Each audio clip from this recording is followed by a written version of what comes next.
Why? Cause he man Tandov. এবার তাণ্ডব সিনেমার শুটিং আটকে দিল সাকিব খান। হ্যালো গাইস, কেমন আছেন সবাই? আশা করি সবাই ভালো আছেন। So finally I am back with another brand new video. তো গাইস, এবার তাণ্ডব সিনেমার শুটিং আটকে দিল সাকিব খান, কারণ তাণ্ডবে সঙ্গী হলো নিশো এবং সিয়াম, এরকম একটা নিউজ করেছে যমুনা এন্টারটেইনমেন্ট চ্যানেলে। অনেকদিন আগে থেকে শোনা যাচ্ছিল যে তাণ্ডবে যুক্ত হবে নিশো, আর সেটি সত্যই হয়ে গেল। তো আপনারা তো কম বেশি অনেকে জানেন যে আপনার নিশো নাটকে কিন্তু বেশ জনপ্রিয়তা ছিল, কিন্তু সে সিনেমা জগতে আসার সাথে সাথেই সাকিব খানকে খোঁচাতে শুরু করে দিয়েছে। সো কল্ড ওই হিরো না যে আমি বিয়ে করে বউয়ের কথা বলবো না, আমি এর আগেও বলছি যে আমি বাচ্চার কথা বলবো না।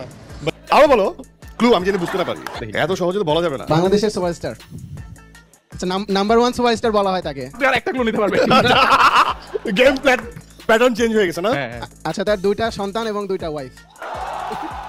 তো ওই সময় সাকিব খান কিছু না বললেও মেরিল প্রথম আলো অনুষ্ঠানে কিন্তু নিশোকে একদমই পাত্তা দেয়নি, যার কারণে কিন্তু সেই প্রতিশোধটা হয়ে গেছে। মানে সাকিব খান কিন্তু গায়ে পরে ঝগড়া লাগেনি বা কাউকে নিয়ে বদনামও করেনি, কাউকে কিছু বলেনি, জাস্ট নীরব থেকে সেইটার জবাব দিয়ে দিয়েছে।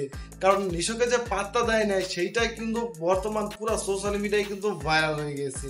তো তাণ্ডবে যুক্ত হচ্ছে নিশু, এই জিনিসটা শোনার পর বর্তমান সাকিব খান তাণ্ডবের শুটিং আটকে দিয়েছে। জানা গেছে ডিরেক্টর রায়হান রাফি নিশোকে নিয়ে আলাদাভাবে তাণ্ডবের শুট নিছে এবং তাণ্ডবের আইটেম গানের শুট ছিল আজকে, যার কারণে সাকিব খান সেই শুটে যায় নাই এবং তাণ্ডবের সেই আইটেম গানের শুটিং আটকে দিয়েছে।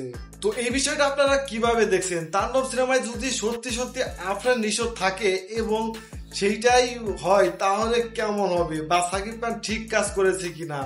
তো তাণ্ডব সিনেমায় আপনার নিশো থাকলে আপনারা খুশি হবেন নাকি বাদ দিলে খুশি হবেন, সেটা অবশ্যই কমেন্ট করে জানিয়ে দিবেন এবং ভিডিওটিতে লাইক দিতে কিন্তু ভুলবেন না।